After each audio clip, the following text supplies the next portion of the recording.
Okay, so with our workflow at Watermark, I figured it would help to make a short video on how we take our content out of ProPresenter that goes to all of our campuses and adapt it to fit on our center screen, which, as you can see, it's split up.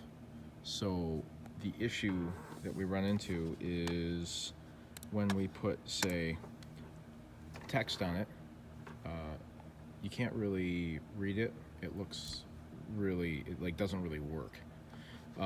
So we can't put text on it, but we can put images like this, where it's more colors or like the motion backgrounds from lyrics.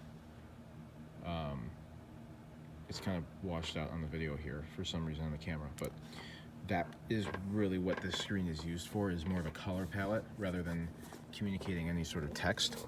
So I just wanted to show what the workflow is for setting up like how to quickly fire off content on this via Ableton or even manually when you have, like, say for instance, this is the Battle Begins song, or Battle Belongs.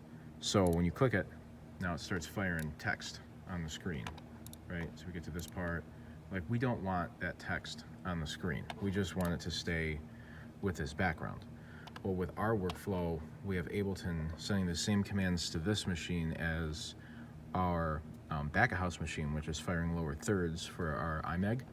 So what I did was I created a template in ProPresenter that essentially still fires the text, but the text to the opacity is 0, so you don't see the text. So essentially what I do is,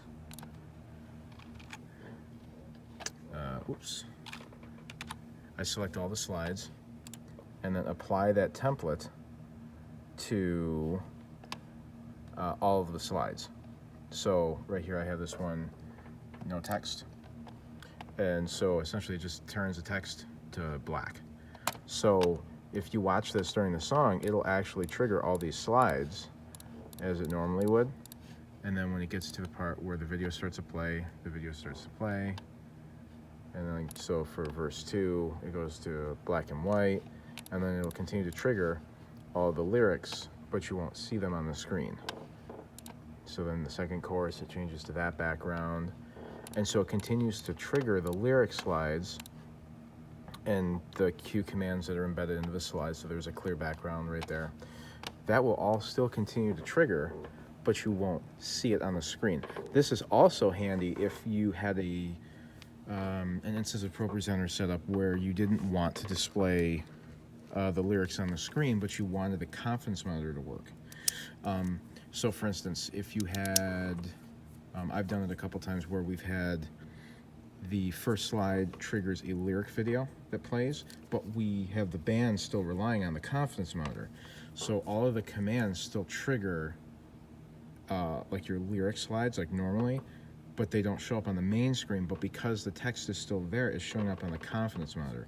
So the lyric video triggers on slide 1 and continues to play throughout the entire song, and all of the other lyric slides continue to play over top of that, what ProPresenter thinks is just a motion background, but it's really the lyric video. So the audience, the congregation, sees the lyric video playing, but the band sees the confidence monitor still triggering as all of those lyric slides trigger, if that makes sense. So this is a handy way of just using a template and applying it to, I mean, whatever you really need it to apply to, but applying it to your slides to kind of hide your text. The downside being, obviously, you cannot see it on the thumbnails. So if you were manually advancing this, that makes it a little bit more complicated, because you probably would need to be able to see the text on the slides to know what you're clicking. I think, I'm trying to think of another way that I've done this. If you have the multi-screen, I mean, we're on Pro 6 still, we're not on Pro 7. If you have Pro 6, you would need to buy the multi-screen license and have like a triple head to go or some sort of multi-output video device. And what you could do is kind of do a similar idea where instead of applying a template to the slide itself, you would apply that same template concept where the opacity on the text is 0. You would apply that to a video output. And so you would run that template in the multi-screen module part of the software as opposed to applying it to the slide. So you click the slide, and once the signal gets to the multi-head, that template gets applied there, and you would essentially have the same, you could have the same, what's the word I'm looking for? The same output, like the same product, but you would do it slightly different, so then the text would show up on your thumbnail, like this thumbnail slides, so your operator could see the text. I think in ProPresenter 7, the multi-screen, all of those modules are included, so you wouldn't have to buy anything. But in 6, you still have to buy the modules to do that, to accomplish it. And then I think you still need the hardware connected, I think. I don't know that I've ever tried to do the multi-screen module without the actual hardware connected.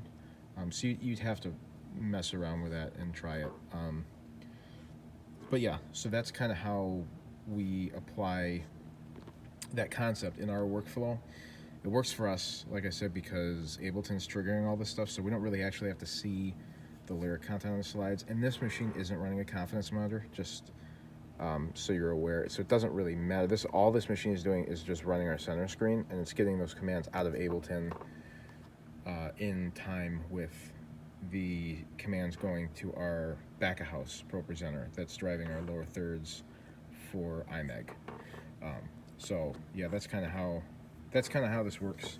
So your workflow, essentially, we do have some content that is different for our center screen that goes on this machine when I export the playlist, but the song files themselves, so like, come on, if I can get this to not be blown out, Battle Belongs, Fresh Wind, all of the songs, this is exactly how the arrangement and the content of the slides goes to our other campuses that don't have a center screen and they're not doing iMeg. So this would literally be, like if I fire this, like this is what, at the other campuses, this is exactly what goes on the screen, and in like a lot of smaller churches, like this is probably what they would do, where it's just a text over a background. And so I can just take that, apply the template to it, and then we're done, we're ready to go. So it's a quick way to adapt a song that was created with a traditional display configuration and adapt it to fit what we're doing with a center screen when it's broken up like that. So hope that kind of makes sense. Leave a comment or if you have a question. So yeah.